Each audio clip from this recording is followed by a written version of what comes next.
Okay, so on the 25th of September, the outcome of the election was that what we would call a populist radical right-wing party, Fratelli d'Italia, FDI, won the largest share of seats in the Chamber of Deputies, which is the lower house of the Italian Parliament. They won 119 seats, which was an increase of 87 seats from the last election. And can we just bring up my first slide? Thanks. Okay, so going into the election, FDI was part of a centre-right coalition which campaigned with Lega, which was the old Lega Nord, for those of you who go back that far, led by a guy named Salvini, and they won 66 seats, and Forza Italia, Silvio Berlusconi's group, who won 45 seats. There's also a small group called We Moderates, or Noi Moderati, and they won 7 seats. So together, this group have 237 of the now 400-seat chamber, and that was enough seats to form government. We should note that turnout was really low at this election. It came in at 64%, which was almost 10% down from 2018. Now, the month between the election and the actual appointment of the government was spent jockeying for positions in cabinet between the 3 main coalition groups. And the interesting thing is that cabinet now also includes 5 technocrats. Now, within the Italian system, a technocrat is basically a non-parliamentarian who's considered an expert in their field. They're given a ministry. They're often aligned to a political party, but they are not considered a politician. So it's very different from the English, we're not going to listen to experts, to this is too complex, let's bring an expert in to run it. All right, so 2018 election saw the success of the populist, somewhat centre-left, but not entirely, 5-star movement. Now, they won the election with 32.7% of the vote, and they immediately began talking with the centre-left Democratic Party. So they're the guys in red. Those talks fell apart, and they then pivoted to talk to Lega, and they ultimately formed a government. Now, both the leader of MS5, Luigi Di Maio, and Salvini from Lega wanted to be Prime Minister, so they brought in a compromise candidate who was also a technocrat. So we end up with this guy named Giuseppe Conte, who was a law professor. Now, Conte forms his first government with Lega, and it all falls apart about 18 months later, where Salvini puts forward a motion of no confidence in the government, tries to withdraw it, Conte calls his bluff, and then forms a second government, all without an election, with the Democratic Party. So we've gone from a kind of centre-left-ish, almost populist group in league with a far-right party to now moving towards the centre-left. Now, this party went through for about a year and a bit, at which point part of a breakaway group of the Democratic Party withdrew their support, and the 5-star movement were unable to get the Senate to support their government in a confidence motion. And so the Italian president stepped in and decided that because of the dual problems of COVID and the economic crisis, he was going to set up a technocratic government. So he asked the president of the European Central Bank, a guy named Mario Draghi, to come in and run the Italian government. So at this point, you have a non-elected prime minister with a whole heap of technocrats running the government, but with the support of almost all of the parties in the parliament, so a unity government, as it were. At this point, the leader of Fratelli d'Italia makes a very strategic move and decides not to support that government, and therefore becomes the de facto opposition, the sole voice of opposition in Italy to what's going on. Now, in July of this year, the 5-star movement, Lega and Forza Italia, all withdraw their support for that government. And we're about 6 months out from where an election should have been called at that point. And so the president decided to just go to a general election. And the results are that we've got Fratelli d'Italia winning, and their votes coming from Lega and Forza Italia and the 5-star movement, whereas the Democratic Party actually held their vote. So then we end up in a situation where we've got this group working together. Okay, if we can move on to the next slide. So when we talk about the Brothers of Italy, and Tim kind of addressed some of this, we can trace their roots back all the way to Mussolini and the National Fascist Party.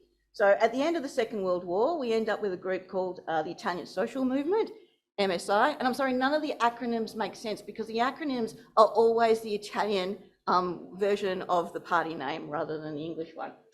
So they exist for 50 odd years, and then they split into two. You've got your National Alliance, which Giorgia Meloni stays with. So she joined the Italian Socialist Movement as a 15-year-old in their youth wing. Then she becomes basically the head of their student wing of the National Alliance.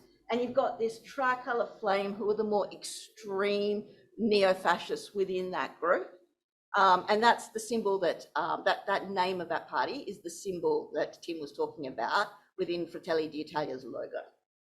All right, so Meloni herself joins the chamber. She is elected to the Chamber of Deputies in 2006, and in 2008 becomes a minister. She's the Minister for Youth at the age of 31 in a Berlusconi-led government that also involves both the National Alliance and Lega. So this election isn't the first time those parties come together. What it actually represents is the first time that Fratelli d'Italia has been the largest party and in control of that, the leader of that coalition.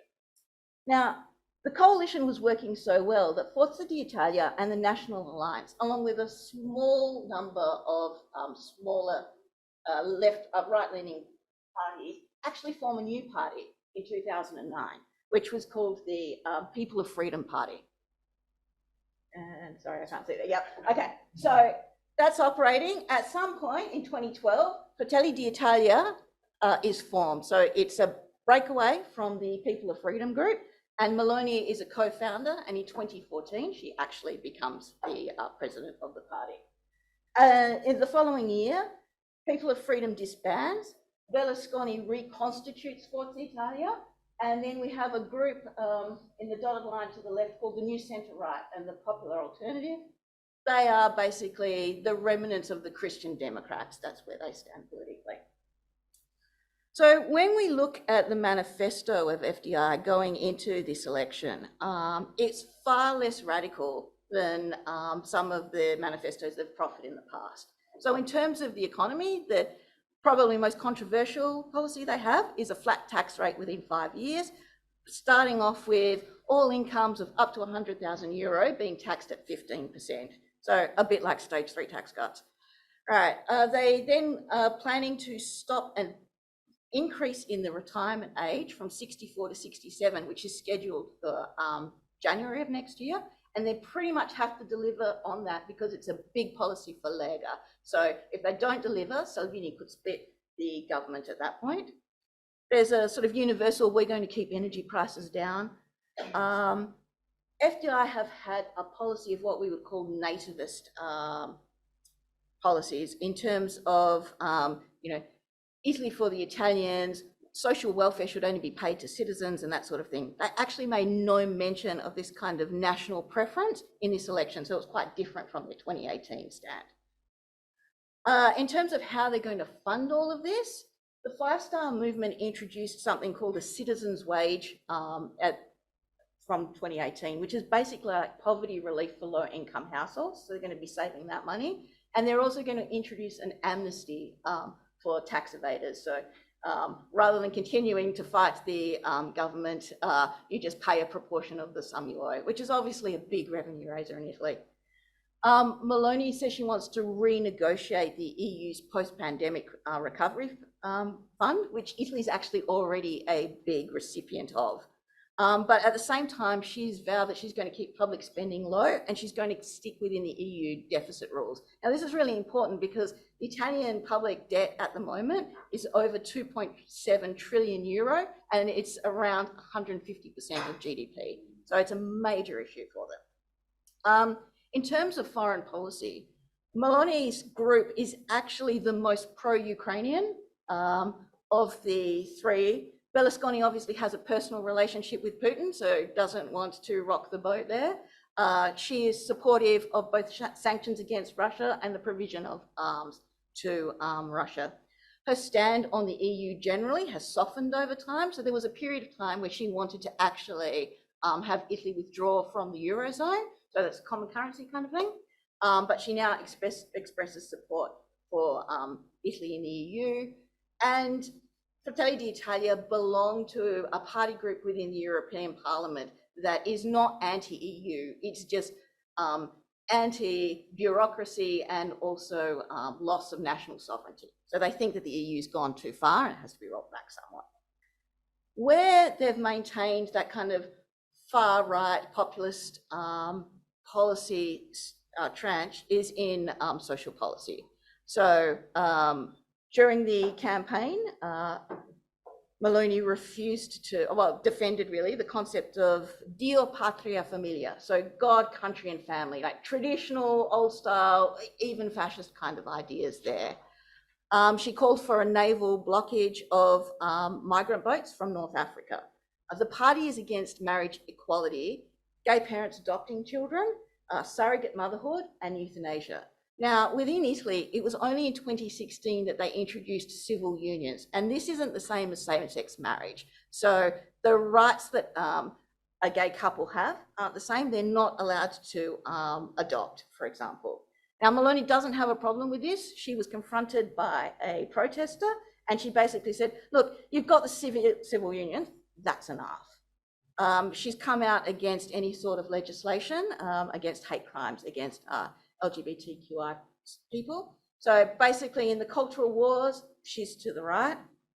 She has said that she has no plans on abolishing Italy's abortion laws, but she does want to reduce abortions by basically offering financial support to women to carry through their pregnancies. That said, there is concern because in regions where her party has had power at lower levels of government, like local councils and regions and that sort of thing, local authorities have been proposing the allowing of anti-abortion activists to actually work in health-funded, so state-funded family counselling services. So we've definitely had a shift to the right in Italy, and we have a coalition supporting far-right social values. But the radical elements of FDI were actually curtailed as the party sought to appeal to a wider proportion of the Italian electorate. So basically, they took their policies and moved them towards the centre-right to attract a greater number of voters.